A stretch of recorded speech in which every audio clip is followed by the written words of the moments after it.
Stranger on the Third Floor. Is it the first ever film noir? Is it any good? Is Elisha Cook Jr. a fully grown man playing a child? We get into this on the Golden Hour Film Podcast.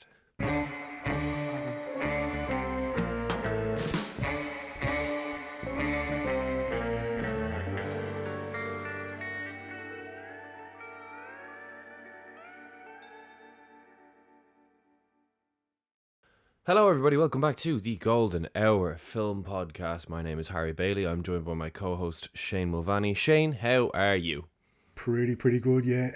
Obviously the start of NoirVember month here on the podcast, so looking forward to getting to this bumper-sized month on the channel. Yes, the biggest month in podcast history. For those of you who are new around here, first of all, welcome. If you are watching us on YouTube, leave a like and a comment, and if it's Spotify or Apple Podcasts or whatever, feel free to share it with your friends. But yes, this month we are doing 8 films noir. Episodes will come out on Fridays and Tuesdays, and we are, for once, we are not going to be telling you what we're covering next week. You have to go to the Instagram and look at the big board to try and figure that out for yourselves. Of all sorts of clues, red herrings, everything. If you can try and decipher what next week's episode is, feel free to comment what you think it is in the comments below on YouTube or, on the Instagram post. But yeah, Stranger on the Third Floor is a film that definitely got name dropped in the comments last NoirVember when Shane posed the question, is The Maltese Falcon the first film noir? He didn't say that it was the first film noir, he just posed the question. To which a couple of people felt that they had to correct him, which is kind of funny. The funny thing is, I was saying that was what other people were saying. My argument actually was that actually probably wasn't. But of course, we live in a day and age where like people just can't. You're wrong. They hear what they want to hear. You're wrong. Yeah, they hear what they want to hear, and so. Shane, how are you actually? We haven't. When was the last time we recorded? Was it last week? 2 weeks. It's been a really busy week for me, so I've kind of no concept of anything. Yeah, 2 weeks ago. 2 weeks. Oh, okay. Yeah, I was gonna say it feels like it's been longer than a week. Yeah, we didn't do it last week. But yeah, Stranger on the Third Floor is about as Golden Hour Film Podcast a movie can get. Yeah. As well, with the podcast going forward, we are gonna make a couple of little tweaks here and there over the next couple of weeks. First and foremost, we're going to add a little bit more structure to the podcast with different segments. I have a new segment for you all in this episode, and then in future episodes, we have other segments planned too for you to look forward to. But we are going to, now that I have a New York Times subscription, I have access to the Times machine where I can go back and look at any issue of the New York Times. So we're going to make it a thing every episode. I'm going to look at what Bosley Crowther or whoever was writing at the time said about the movie to see, did the movie age better than they thought it would? Did the movie get unfairly dunked on when it came out? Or was the movie praised for no real reason? So that'll be an interesting thing, and we will touch on that in that segment later on. But just first and foremost, Peter Lorre, Elisha Cook Jr., it's a film noir. Come on, man. Also, worth noting, Mr. Meng, again, incredible name for a character, but Mr. Meng, I don't know if you've realised, Shane, who is played by Charles Halton. Okay. He has appeared on the Golden Hour Film Podcast like 5 times. No, I did not. I did not clock him at all. Insane. This is definitely the most memorable role for Meng. He was in It's a Wonderful Life, Foreign Correspondent, Saboteur, Mr. and Mrs. Smith, and then now Stranger on the Third Floor. He's also in a bunch of other massive movies at the time, playing a very minor role. But shout out Charles Halton. I would like to formally induct him into the boys' stable of the Golden Hour Film Podcast, because unlike Leo G. Carroll, where his presence is very much felt when he's forced on you, I feel like Charles Halton, or Meng, as I will affectionately call him going forward, has been very subtly snuck into every movie. But in this film, Meng is actually quite a prominent character. But as far as like segments goes, first and foremost, we're going to get into our spoiler-free review. So Shane, give us a spoiler-free review of Stranger on the Third Floor. Yeah, I think this is, you can definitely see the influences of German expressionism in this throughout, like the voiceover, the amount of shadows and silhouettes and just dark alleyways and mirrors and stuff. Like he can definitely feel that, and that's obviously, as we know, film noir is a genre heavily influenced and inspired by German expressionism. Mm-hmm. Whether the final product is fully successful, I don't think it is really. There's definitely flashes in there. I think Elisha Cook Jr. is a little bit over the top, but still good. You still have. I think he is, and look, he's an actor I like, and look, it's a decent performance. But I do think he's the go. He's great. He's great. Like generally speaking, I do think he's a bit over the top. In fairness, let's be honest, at least for me. But no, I still think he's like, I still sympathise and empathise with what his character was going through. Like, it's the most Hitchcock arc maybe for a film that's not from a Hitchcock, directed by Hitchcock. I think Peter Lorre, again, he's only in a couple of scenes, but he does have a lasting impact. Like, he's very, very good at. He's like the Barry Keoghan. He owed RKO 2 days of labor in his contract, so that's why he's in this movie. He had 2 days left of work that year, so they just threw this role at him and let him film a couple of scenes over 2 days. So that's literally, and he's top billing in this. Yeah. He is by far the most famous person in this movie. Yeah. But he owed RKO 2 days of labor, so that's why he's in this. Like he's got that Barry Keoghan thing of just being very good at playing creeps. So like just a little fucking creep. Yeah. So such a little demon looking man. So it's very good casting from that point of view. And yeah, he does what he needs to do. I think where this falls down for me is the lead performance. Like the voiceover. Not only is it like, I don't mind the fact that it goes on pretty much throughout the film, or more or less, but I just think his performance is quite mannered and again quite over the top, and it didn't really fully work for me. I don't think he fully put it all together in the way that we've kind of seen other people I've seen the genre do. So I definitely didn't hate it by any means, but I think as a first attempt at this genre, if that's what you think it is, then there's definitely room for improvement. Let's put it that way. Yeah, the lead actor is John Maguire. Yeah. I would agree his performance is pretty tame, and I feel like film noir, you expect the lead character to go into the theatrics, the world's crumbling around me, so dramatic, everything's a disaster, why can't I figure any of this out? But a lot of the actors in the sort of more prominent films noir tend to have like a bit of, I don't know, like a bit of gravel to them. Yeah. Like there's a bit of substance there. I like Bogey in particular is the first one that comes to mind. Joseph Cotton as well. To be honest, Orson Welles, I know he's rarely the lead in a film noir, but just like he's got that presence, but also there's something to the performance, and that this performance lacks 100%. That being said, John Maguire also multiple time podcast character. Shane, can you name any other film that John Maguire's been in? I'm just going to name a random 40s film. I'll say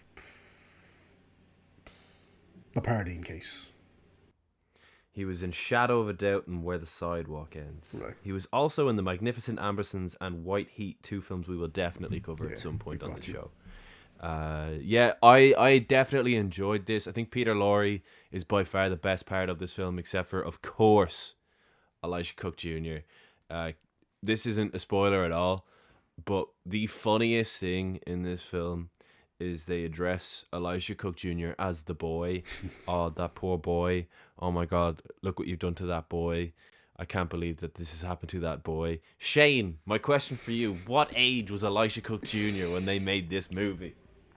I'm going off of The Killing, which obviously is about 15 years later, and where he looks about late 40s, I would say. So I'm going to say he's about 30 in this.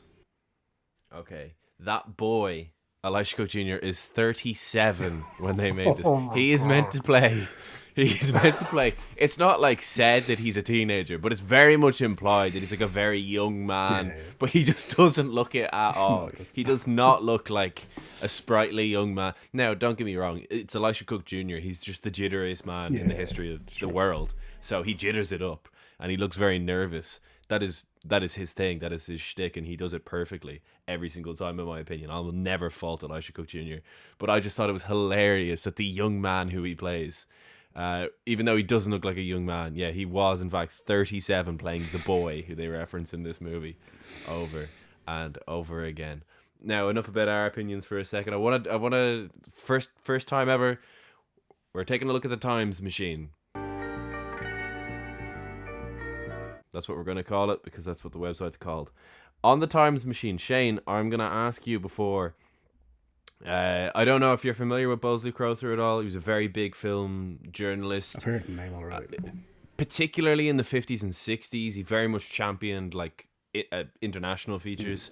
Very much made it his thing to try and get people to watch Bergman's films, Rossellini's films, etc.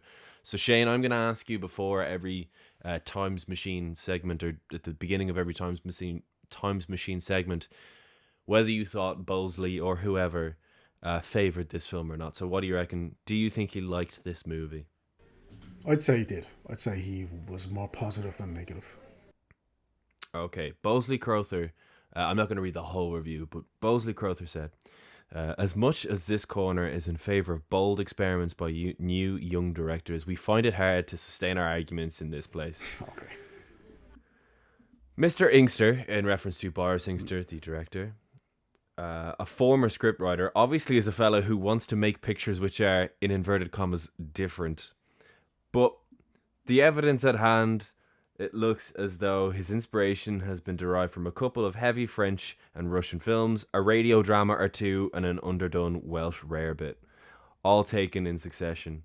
Frankly, the only way to suggest the confusion and pretentiousness of this film is to state what it's all about. And then he goes into the plot. Does that sound pretty? Well, believe us, nothing has been done by Mr. Ingster to lessen the shock. John Maguire and Margaret Talichet, Talichet, I don't know how to pronounce her surname, because I had also never heard of her or John Maguire prior to this, permitted to act halfway normal. It is true.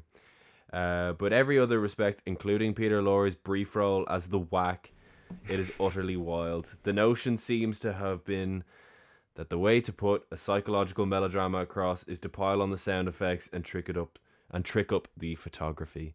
So to conclude, no, Bosley did not like this. Okay.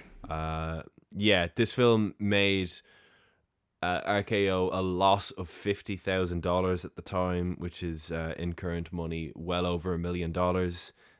So this was a major flop. People did not receive this movie well. They thought it was pretentious. They thought it was too experimental, which is hilarious that the other movie that gets considered the first film noir, The Maltese Falcon, was absolutely adored and welcomed with open arms. Interesting to see that this film was very much not well received when it first came out. I think the big difference between this and The Maltese Falcon is, there's a few really, but I would say The Maltese Falcon for me is very funny. I think we actually had this debate at the time, which I was laughing my head off throughout the whole thing. That's number one. I think number two, Bogey is just, like you said, a much more charismatic, naturally charismatic leading man. And he's got that rough edge to him, which is like, yeah, like you're kind of rooting for him, but also you could see that maybe he has some skeletons in his closet and would maybe have done some less than scrutable things in his life. And it's also got, like, the femme fatale isn't really a thing in this film, but also, like, it's such a staple of the film noir genre that the fact that, like, again, it's an early attempt and a pretty good attempt, I would say, at that. Again, that's another kind of string to its bow. And then the actual plot itself, like, they're obviously chasing this MacGuffin. The actual plot is just a lot more kind of fast-paced. Well, maybe not fast-paced, but certainly everyone has a reason for doing what they're doing. Whereas in this, we're kind of stuck with this guy's monologue for, like, quite a long time. And it's not like it's a long film either, by the way. We're just kind of stuck in his inner monologue. Yeah, this is only just over an hour. Yeah, like we're stuck in his inner monologue for a lot of that runtime, and like again, he's kind of flashbacks to stuff that he's kind of dreaming about and stuff, and because he slight spoiler, I suppose, he's kind of wondering, did he actually do this murder? So yeah, which is actually probably the most interesting part of the film, because like that'd actually be a pretty interesting thing if that's actually the reveal here at the end. But yeah, like I said, they are quite different in kind of how they actually go about the story and the actual narrative structures. Yeah.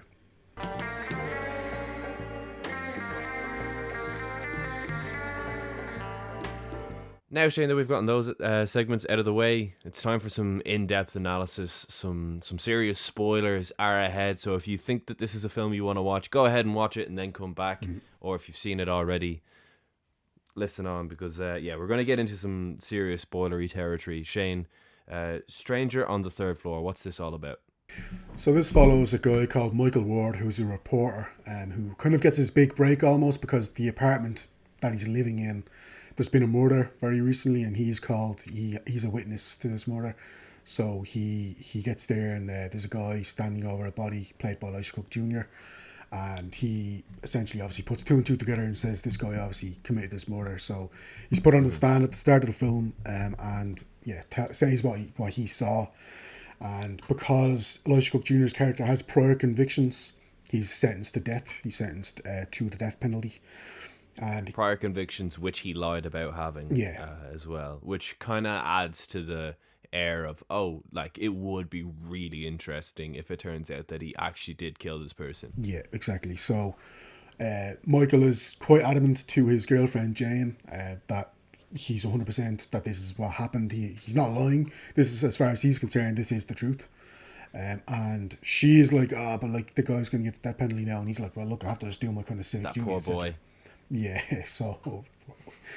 but yeah, she obviously, that's kind of, maybe you can see one or two cracks start to form in the relationship, because she doesn't necessarily think that, because there's a whole thing now about his career, maybe now it might start to take off because he's been named in the newspapers as like a witness to this big crime, and he's kind of starting to get more eyeballs on his actual work as a reporter. But anyway, he goes home that night, and he starts to kind of, because her kind of words are ringing around in his ears, like, did I actually get it right? Was that actually definitely what happened? So he starts to kind of think about what actually might have happened and whether Briggs is actually guilty. And then just as that happens, he sees a guy try to break into a neighbour's apartment downstairs. And when he goes to kind of investigate, this guy is lurking in the shadows. And he just about kind of manages to evade kind of his clutches, I suppose. But because the neighbour who actually lives in that apartment isn't snoring anymore, he kind of fears the worst, because that's kind of a pretty much a common occurrence in that apartment. Yeah, it's very much established that this neighbour of his, the snorer, Meng, bit of an arse. Yeah. We get a bunch of flashbacks in this film, as well as the voiceover. I think visually the movie is actually very well shot. I like the shadows. I also like that the lead character references that they could do with a better lamp in their hallway because of how dark things are. That's funny to me. But the actual narrative itself is quite clunky. Yeah. It's essentially just the majority of the film, when you're not in the courtroom, is either him having a flashback or him having a monologue or him monologuing over a flashback or a flashback into a flashback. It's a very strange way to try and tell this story, because it's not like the information that the flashbacks give us is kind of driving the plot forward. It's not like there's a huge twist in any of these flashbacks. All it kind of does is what a standard flashback does, I guess, which is kind of flesh out side characters, and that's about it. In these flashbacks, we learn that Meng, played by Charles Halton, is a bit of a rat. He snitches on Michael for bringing Jane his then girlfriend at the time back to the apartment, which is a no-no in that house. It's one of them big shared houses where everyone gets their own big room. And he, snitches on him. So Michael is not a fan. But what's interesting as well, because I think it is overall a good film. I would recommend it for film noir fans. One thing that I did like about this is one of the reasons that Michael was very adamant, because in fairness, Michael didn't lie to try and further his career or anything. He just said what he saw. Now, he has a bit of guilt there because they seem to be only going off his witness statement, and there's no other evidence to suggest that this guy killed him. There was no motive or anything really, other than that he might have tried to rob the place because he was poor. But that's about all they have, and if anything, that's kind of clutching at straws. But Michael's like, well, no, because I overheard him say in the cafe once, I could kill that guy. And then eventually, after a lot of these flashbacks, we build up to a point of frustration where Michael really hates Meg, and he says to his mate, essentially he says the same thing. He's like, I would love to just kill that guy. And then he realizes in present day, hang on, I just said that. Yeah. Like, anyone's capable of saying that and not actually meaning it. So that's a good way, in my opinion, of it's kind of blatantly obvious that Elisha Cook Jr. isn't the murderer. Yeah, it's very obvious. I don't think there's anyone watching this who doesn't think that he's the murderer. I think everyone watching this thinks that Peter Lorre is the murderer, and we're in spoiler territory. That is exactly how things pan out. Yeah. It's quite predictable that way. But I did think that it was a really good narrative device of making him question himself, because for whatever reason he's even still trying to convince himself that creepy stranger on the third floor hasn't. Yeah, I don't know. He's trying to suppress the idea that it could be anyone but Elisha Cook Jr. and he's really struggling with that.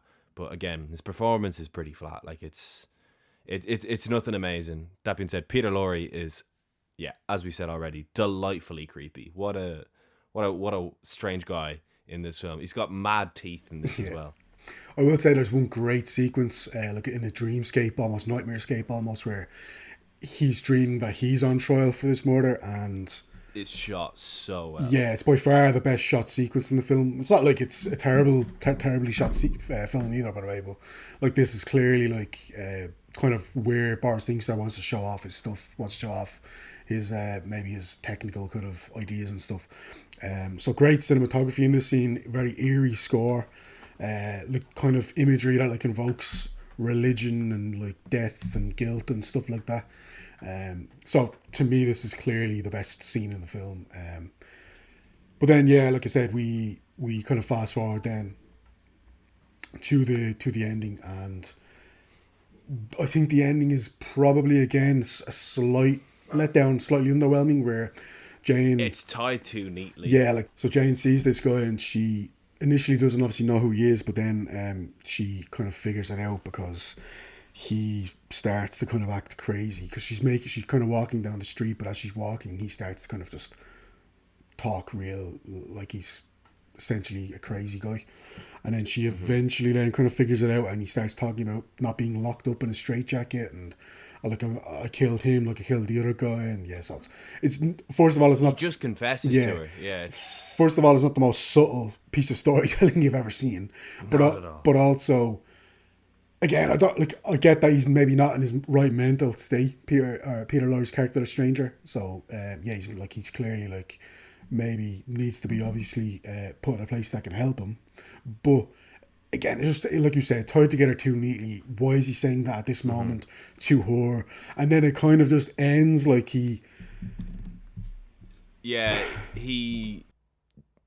for whatever reason confides in her, confesses to all his murders to her, because he's committed multiple murders.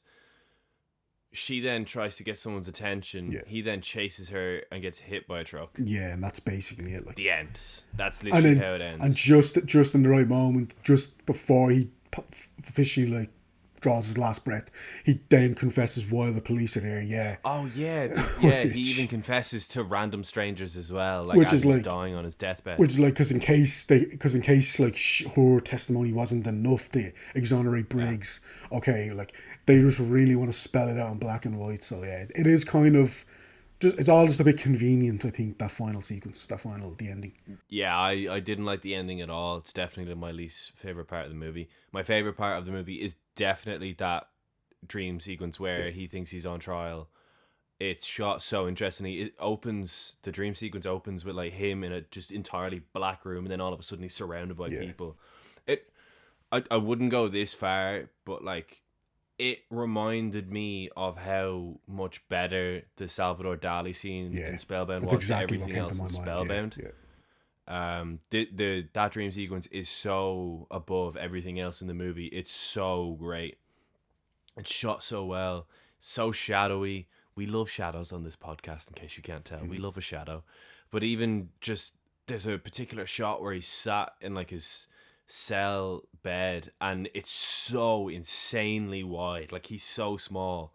It's so great. And the bars are like reflecting over him. It's so great. It's such a well shot sequence. Love it so much. Yeah, as far as like the lads go, Peter Lorre's good. He's definitely not in this as much as I'd want him to be. That being said, as I've already said, he literally owed RKO 2 days of labour, so he just shot whatever scenes he could. He is the first build though, which is kind of funny. And Elisha Cook Jr., wonderfully jittery, and shout out Meng as well. He's very annoying in this film. When they burst into the room after he snitched on Michael bringing a woman back to his room, they go in and he goes, "Look at her legs," which is just such a 1940s thing to freak out about, is that this woman has legs that are not hidden. Very funny. But yeah, I think this is definitely a movie where, for us anyway, it's more fun just seeing the lads rather than the actual lead performances. The lead performances are totally forgettable, and I honestly could not pick either of the leads out from a crowd right now if I was to be shown them. I would very much struggle to point them out of a lineup. I agree. So go on, the lads. Yous all did your thing, but to be honest, as much as I enjoyed this, I definitely enjoyed it because I'm a film noir fan, a classic film fan, and a Peter Lorre fan, and of course an Elisha Cook Jr. fan. If film noir is not your thing, which what are you doing watching this podcast? I wouldn't recommend it, but I feel like, yeah, most people watching this podcast, most people who listen to this podcast are fans of film noir. Yeah. Therefore, I would say that this is not by any means an amazing movie, but I would still definitely recommend it because of how important it is. I definitely think that this is definitely a film noir. I don't think there's any, pardon the pun, I don't think there's any shadow of a doubt that this is, in fact, a film noir. It's also got the whole wrong man thing. Like, it's very much a film noir. So to call it the first film noir, I still won't lock it in, because I'm sure someone in the comments is going to point out something from 1939 this time that came before it that's a film noir. If that does exist, which I don't think it does, do comment it though, because it would be interesting and we might keep a note of it for next year's NoirVember. But yeah, spoilery review. I gave this 3 stars. I think it's very much a good film. I would recommend it. But all of that is coming from someone who absolutely loves the film noir genre. So, take that how you will. What about you, Shane? Yeah, I went 2.5. Not terrible by any means, but I was slightly hoping for more, to be honest. I think with a better lead performance, this would automatically be improved by a fair bit, I think. I just think it's, like you say, quite a bland, forgettable lead performance. Elisha Cook Jr. is fine, but not really in it that much. Peter Lorre's good in what he does, and like he's just kind of playing what Peter Lorre, like if you have a vision of what he's playing the Peter Lorre. Yeah, exactly. Like if you have an idea of what Peter Lorre was doing at this stage of his career, it's literally along those lines. Like the man who knew too much, obviously, as well, the original Man Who Knew Too Much, that kind of role. So very much kind of a performance along those lines. And yeah, he's good at what he is. He's good at what he does. think like you said, the dream sequence is by far the best part of the film, in my opinion, and it is. Not only is it shot so well, but like there was a brief moment where I was like, oh, maybe he is having the realization that he actually did do this for her. Obviously, we didn't get an ending quite that memorable, unfortunately. But you know, considering the short runtime and the fact that it's in the conversation of one of the first films noir, if you are a fan of the genre, I definitely would recommend it even still, because there's enough in there to like, and there's enough in there that you will have a decent enough time, I think.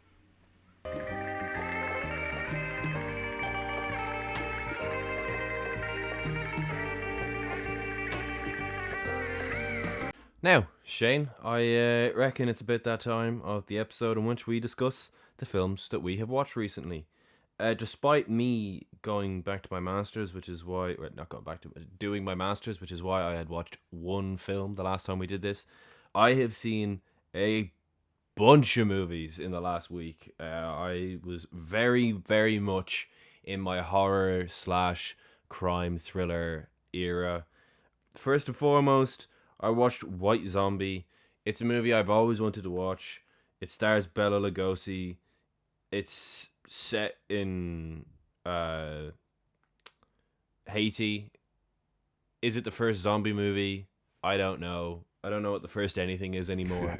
It's very much not a conventional horror movie like Night of the Living Dead. In this, zombies are like brought back from the dead, and they're kind of used for like slave labor, and you know, not to get too spoilery, but a guy really wants someone else's wife, so you know, nefarious things happen. It's not an amazing movie. I was pretty let down by it, to be honest, just because I love Lugosi and Karloff. He's not in it, but I love Karloff too. Shout out Karloff. And it just wasn't nearly as good as the other films from his filmography that I've enjoyed. Then I watched Irreversible, which is directed by the very famous Gaspar Noé. Considered one of the most controversial movies of all time, one of the hardest to watch movies of all time. It is really hard to watch. It is grim. It is fascinating.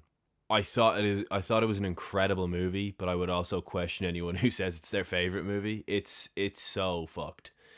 It follows it's shot so well. It's such an interesting movie. Like it's so horrible, but basically it follows characters after a very horrible thing has happened, but it starts at the end and then works its way back to the start. So each scene you're seeing actually happened before the scene that you just watched. Which they have released a version of this movie which starts at the start and gets to the end, but I can't imagine that that's as impactful, because even with a film that starts at the very end, the ending of this movie is so traumatic. It's such a horrible twist. Vincent Cassel, I could watch that guy in anything. Unbelievable actor. He is such a bastard in this movie. But again, just the way that the film, you follow it, it's like your first impression of him, which is the end of the movie, which is after everything's happened, is so different to your last impression of him, which is obviously the beginning of the chronology of what happened. It's such an interesting movie, but if you are in any way squeamish, the huge trigger warnings with that movie. It is so dark, it is so grisly. I then, for something a bit more lighthearted, watched Dude Bro Party Massacre 3, which is a genuinely really funny spoof slasher. Really enjoyed it. It was kind of tailored towards me, I feel, because I don't know, Shane, I don't know if this was like a big thing or not. I feel like it was. Did you ever watch VGHS, Video Game High School? No. It was like a really big YouTube series that got so big that it ended up on Netflix. Well, it's like a lot of the cast of that. Like The Law is in this movie, and The Law is like my favorite character from VGHS. and he is so fucking funny in this movie. He just plays. He basically plays a cop. He's meant to be the cop, like in most horror movies, who like solves the whole thing, but he's just so clinically insane. The movie's mad. It also has Patton Oswalt in a random cameo, which you could tell was literally shot in like 10 minutes, and Greg Sestero from The Room, who like Greg Sestero is a great comedic actor. I don't like The Room is one of the worst movies ever made. Sure, whatever. Say your thing. I don't care. I find it endlessly entertaining. But Greg Sestero puts in a genuinely hilarious, like an intentionally hilarious performance. Is he the guy who plays the best friend? Yeah. Yeah. He's the one. He looks a little bit like Fast and Furious Paul Walker with that hair and like the muscles and his hi Mark. He's the other guy on the roof. Greg. He's who Dave Franco plays in the movie. Disaster Artist. He puts in a genuinely hilarious performance in this movie. I then watched The Vanishing because after watching Irreversible, I decided to go down a rabbit hole, and I watched Mark Kermode's video on the 10 scariest movies he's ever seen in his life, and The Vanishing was on there, which is interesting because it was not at all what I expected it to be. It's not really. It is technically a horror movie, but it's very much a thriller. It's a Dutch-French thriller from the late 80s. Very disarming, very evil. It feels somewhat akin to Cure, Kiyoshi Kurosawa's Cure, a little bit. It is it's about a woman who goes missing, and then her boyfriend at the time starts getting postcards from the person who abducted her 3 years later. And then he just becomes obsessed. He was already obsessed with it, but the way that the kidnapper finds out is because he actually sees him out and about putting up missing posters 3 years later, and then the kidnapper's like, right, I'm gonna fuck with this guy even more. Like the killer is self-diagnosed sociopath, and it's a scary movie with a really memorable ending. It's a fantastic ending. I then watched The Babadook, which is a really it's really funny that that's like a controversial movie that like people are like, oh, that's so scary, it's a shit movie. Babadook is fucking scary, man. I loved it though. It's a real specific, special kind of horror. No jump scares or anything, just constantly keeping you at the edge of your toes. Very low budget. It's an Australian horror movie. I very much would recommend it. I find it really weird that people don't think that this movie is scary. Like it's a really chilling movie is how I would describe it. It may not have the jump scares that you expect from a horror movie in this day and age, but it's very unsettling and very, very well made, especially considering the budget. I then watched what's definitely the best film that I'm about to talk about, which is The Wailing, which is a South Korean film. It's hard to describe. It's kind of like if Memories of Murder was a bit more supernatural and more horror, leaning into horror. It's also a particularly scary movie. Kwak Do-won puts in an amazing lead performance in this film. It's about a cop in a very small village who basically everyone keeps coming out in this rash and then doing these like really insane things.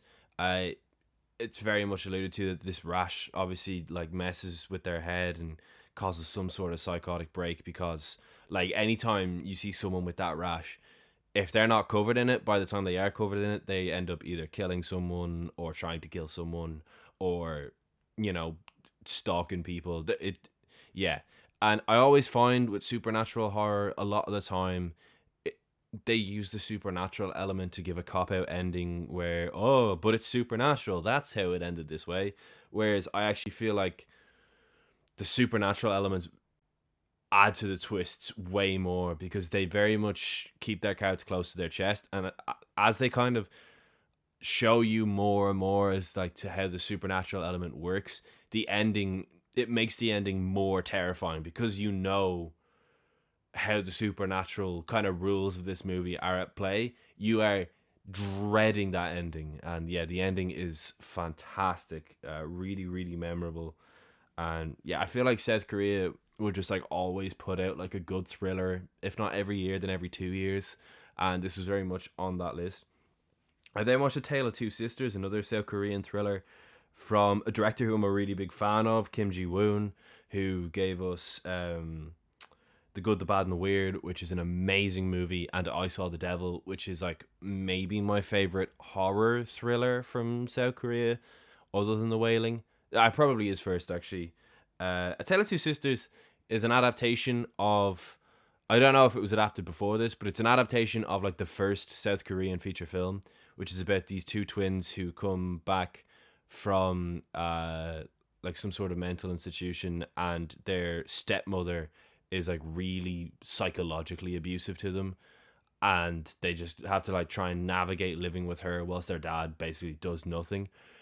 This movie has like about 10,000 twists in it. I thought it was a very good movie, but just comparing it to other Korean thrillers I've seen, and I've seen a lot, to be honest, it wouldn't be cracking the top 10, or I don't know if it would even crack the top 20. It's a very famous movie though, which is interesting to me that this one has such a reputation. But yeah, Tale of Two Sisters is a very good thriller, but it just, like, I would recommend you 15 other thrillers from South Korea before I'd recommend you that. And then last but certainly not least, I watched Misery. What a film. Kathy Bates, what a performance. James Caan, what a performance. Stephen King, we've said it before, that guy could just write something on a tea towel and it would get adapted into a full feature-length film, and it would probably be good. Yeah. Especially just considering, obviously 1990, as far as film goes, isn't that long ago. But like how much you actually see whenever Kathy Bates kind of does her Kathy Bates stuff was like really caught me off guard. I hadn't seen Misery before. I haven't seen the it. effects were, you haven't. No. Like I was surprised at what they showed. I was very much impressed because like to show what they showed is a real commitment as far as like the effects department goes. It's a great thriller. I would absolutely recommend this to everyone. It's like, it's obviously very fucked up, but it's one of them kind of cozy fucked up movies that like you could happily watch this on like an October night and have a really good time. If you want to watch a takeaway and watch something kind of fucked up, I'd say Misery is like right up there. It's like one of the first ones you should, because it's not irreversible. It's not irreversible, but it's still messed up enough that like it feels fitting to watch it in October. But yeah, very much a big fan of Misery. Loved it. Kathy Bates, what a performance. She is unbelievable in that movie. What about you, Shane? So first off, obviously in out of respect for the passing of Robert Redford, who we lost recently, I watched The Hot Rock, which is another heist film. Funnily enough, I watched this like 2 days after I posted the heist video, which everyone should go and watch if they haven't already. But yeah, this is like a comic caper where he puts together a group of 4 people, including his brother-in-law, actually. But they have this mission to go and try and steal this precious rock, this precious diamond from a museum, which is heavily guarded. So, master thief that he is, they finally do pull it off, but one of the guys is caught with the rock and is arrested. So he swallows the rock. So the second heist is they have to get him out of prison in order to get this rock. I'm not going to go too much into spoiler territories. There's 4 different rocks. There's four different heists, all centered around this rock, which they have to keep going and trying to steal. It's quite funny. So yeah, I enjoyed that a good bit. Would that have made your list? It probably would have, just because of how different it is. You know, like how like I think the premise is so funny and it's so interesting and unique. For that reason alone, like I was looking for films not only that are really good, obviously, to watch, like really good movies, but that are like enough of a difference. Like there's enough of a blend of different like comedy, action, thriller, etc. So yeah, for that reason alone, I would say yeah, I would have. Then I watched You Only Live Once, which is the Fritz Lang film, which is starring Henry Fonda, and this is inspired by the obviously Bonnie and Clyde, which is why I wanted to watch it. Inspired by the story of Bonnie and Clyde, but it's interesting enough. Also, a lot of people consider this to be a very early effort at film noir. It's 1937. Fuck. I know, that's the thing. Yeah. So No. that's the thing. Now, look, I can understand. I actually can understand why they say that. There's definitely some noir influences in how they tell the story, and how kind of bleak it is at times. I would say the main character is more sympathetic than your average kind of noir leading man. So from that point of view, you know, there are differences, but I can understand kind of why. I'm still not fully sold on it being noir, but I can be convinced. Let's put it that way. Then I rewatched The Departed just because I kind of watched that quite often. Actually, it's one of my favorite films. Really, period. There was actually a point when I was about 12 or 13, which I would have said that was my favorite film. I don't think that anymore, but like it's just so watchable. It was kind of. I think I also probably at one point in my life considered The Departed my favorite movie. Yeah. Which is funny to me that like people, they don't shit on The Departed, but they're like, oh, I can't believe that's the movie that won Scorsese the Oscar. It's like, what do you mean you can't? It's really an amazing movie. It's still great. Like, come on, I get it. Like, it's obviously not Goodfellas, or it's obviously not the king of comedy, which would be now my favorite Scorsese film, certainly. But like, yeah, it's up there. Like, it's definitely top 10, which, considering how many amazing films he's made, is no mean feat. A great film. Then I watched Red River, which is Howard Hawks' Western, starring Montgomery Clift and John Wayne, obviously. I enjoyed it. I know some people consider this like one of the greatest Westerns of all time. Maybe it's because I'm not fully, it's not one of my favourite genres, to be honest. So maybe for that reason, but I enjoyed it. I wouldn't say it's something I'd rush to watch again, but I did enjoy it. What else? I watched Quiz Show, which actually is directed by Robert Redford and is starring. I want to watch that soon. Yeah, actually stars Martin Scorsese. Didn't know he was in this. Had a proper Leonardo DiCaprio Once Upon a Time in Hollywood proper meme where he's pointing at the screen. He's really good in it. Like, I know I've seen some stuff where he's acted before. He's obviously in Taxi Driver, and he's in one or two of his other films, and he's been in like The Studio. Actually, was the Seth Rogen series from recently. He's actually in that, and he's really funny in that. So he's done bits and pieces of acting here and there, but he's actually really good in that. Like, it's a more dramatic role than he's used to. But yeah, I was impressed, and the film itself is really good. John Turturro's in there. It's a true story of this guy who, it's about a quiz show. I won't get into spoilers, but it's this guy who kind of becomes a whistleblower about this rigged quiz show. So interesting stuff. I watched Alias Nick Beale, which caught me by surprise. It's directed by John Farrow, who's actually the father of Mia Farrow, in case anyone obviously knows Mia. So it's starring Thomas Mitchell, who's obviously in Only Angels Have Wings. He's in It's a Wonderful Life, great character actor. And it's starring Ray Milland from The Lost Weekend and from Dial M for Murder, who's a great actor. Ray Milland plays this guy. It's literally, the film is basically about kind of be careful what you wish for, and he's literally like a devil on this guy's shoulder, on Thomas Mitchell's shoulder, because he's able to make something happen that Thomas Mitchell wants. He's a DA, Thomas Mitchell, so he's able to make something happen which is able to get Thomas Mitchell a conviction about this guy he's been chasing for years, and in return, they kind of build up this partnership, but it's it becomes more and more of a Faustian pact, and it's like a political thriller, but it's also like a religious thriller in a way. It becomes.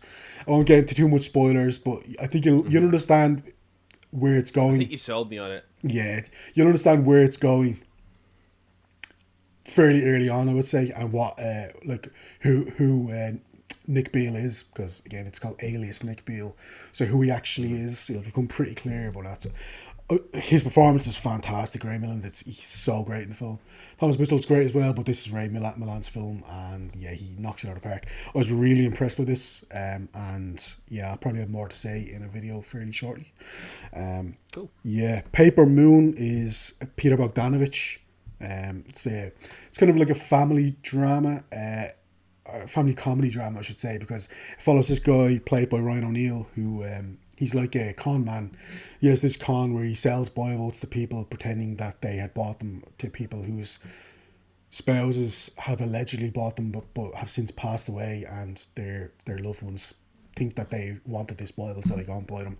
Fairly dark stuff, obviously, but anyway, he is lumbered, in his view, with this young girl who may or may not be his daughter. This young girl thinks that he is her father, or there's a good chance he's her father. He swears that all heavens that he isn't, that there's no way. But if he has to try and bring her to her actual real aunt's place. So along the way, but because something happens, so he's left with her longer than he wants to be, because she's quite smart, this young girl. By the way, he was actually played by Tate O'Neill, who's his real daughter in real life, for anyone else. And she actually won an Oscar for this. She was 10 years old, I think, when they shot this film. Really, really funny film. Definitely one of my favourite 70s comedies. Instantly, it's so funny. And there's quite a lot of heart in it as well. So I'd say if you're looking for a kind of film that describes those things, yeah, absolutely check out Paper Moon. I had a great time. 2001: A Space Odyssey. Don't even know how to, like, obviously one of the most famous films of all time. Don't even know how to describe this film. So. Yeah. It's funny about 2001: A Space Odyssey. My dad said that when he was younger, that used to just like randomly come up on TV and he'd watch it. Like, how are you channel hopping and 2001: A Space Odyssey shows up? Like, of all the things to find when you're channel hopping. Yeah. I honestly didn't know how to rate this when I first saw it. I was completely dumbfounded and awestruck, and yeah, eventually I did settle on the score, which obviously go check out my letterbox. But I'm still not like sold on that. It could go any which way still. Like, it's such a weird film to kind of evaluate and analyze. I definitely need to watch it like at least a couple of times more, because just to fully grasp everything that Kubrick was trying to do. But yeah, it's certainly a one in a million. It's certainly a one-off kind of experience, and fair play to him for that. Eyes Wide Shut is obviously the last film he made, starring Tom Cruise and Nicole Kidman. Yeah, very sordid. The scene where he actually goes to this place where they're having this weird, almost satanic kind of ritual, kind of obviously, I don't know if you can say it on YouTube, but sex party, essentially like a big orgy. But like what actually happens before the orgy is even more kind of crazy, and like it's genuinely like it's one of the most horrific things I've seen. And like there's no, it's the fact that they're going through this whole ritual, but like it genuinely was sending shivers down my spine. There's like a whole drum beat and the whole score, and everyone's wearing these big freaky masks, and it's just like, oh my god, just get me off here. I don't want to watch this. But it's so, but you also can't look away. It's so engrossing, captivating. Yeah, as far as a final feature goes, there's not many I think that can kind of hold a candle to Eyes Wide Shut in terms of how kind of out there and how ballsy they are, how kind of ambitious they are. So fair play. I had a great time. Supposedly it got him killed. Yeah, if you believe it. And then A Clockwork Orange, which again is another crazy film that. Oh, what a belt! That's amazing. Movie. Like, it's so violent. It's so violent. I wasn't expecting it. Malcolm McDowell's amazing in that film. He's just so great. And yeah, it's obviously dealing with big issues like like kind of the police state, and is kind of the human condition. Is that something that can be cured, or is it just like, is it kind of nature versus nurture? Is it can you stop being a bad person, you're a bad person, or can you become a bad person if you're a good person, and all this kind of stuff? And yeah, it's like dealing with kind of big ideas, but in a very, very easy to kind of parse ways. So I had to say I had a great time probably isn't maybe necessarily the right phrase, but like I had a brilliant it was a brilliant watch. Like it's an amazing film. And then finally, Paul Thomas Anderson, one of my favorite directors on the planet. He obviously has a new film, one battle after another, which by the time this comes out, I suppose might, hopefully will still be in cinemas. But as far as I'm concerned, it's the best film of the year. Incredible. Just kind of the film that almost sums up where we are at the moment in terms of like, especially America, I would say, in like just how crazy some people can get about certain things. And there's a car chase sequence in this, which is like one of my favorite car chase sequences of all time. It's so funny at times. Leonardo DiCaprio is so funny in this. Benicio del Toro is so funny in this. Teyana Taylor is amazing in this. She's so funny in this at times. Sean Penn, he walks like he has a literal stick up his bum. Like it's so funny, but he's also an absolute piece of work, an absolute villain. Like that, there's not in the movie or. Yeah, it's funny because people have been making that joke, yeah, for sure. In the movie is what I'm talking about here, yeah, but obviously you can make up your own mind about the individual. But yeah, in the movie, like, to be honest, he's a shoe-in for a nomination for supporting actor. Not that I care about these things I've said before, but like, there's probably a good chance he wins. He's chilling in this at times. And Chase Infinity, first of all, what a name. And it's her real name. It's the crazy thing. But yeah, Chase Infinity, I've seen her in Presumed Innocent, which was the only previous credit she had, but this is her first movie. She's amazing in this film. Yeah, very much like A Star is Born, very much like she's going to have a hell of a career out of her. And yeah, Paul Thomas Anderson, another banger. To me, he's never missed. I've loved all of his films. And yeah, this is like right up there with There Will Be Blood as probably my favourite two PTA films. So yeah, that's what I watched. Fantastic. And yeah, that's everything we watched recently. Next week we are covering a film noir, which I will not tell you about. Go look at the big board. Try and figure it out yourself on our Instagram. In the meantime, I have been Harry Bailey. I have been Shane Mulvaney. And that was Stranger on the Third Floor, the first ever Tuesday episode of the Golden Hour Film Podcast, the first episode of the biggest month in podcast history, the first episode of NoirVember 2. Thank you very much, everyone, and we will see you all we will see you all on Friday. Not next week, this week. Very much this week, this Friday. We'll see you all then. Goodbye.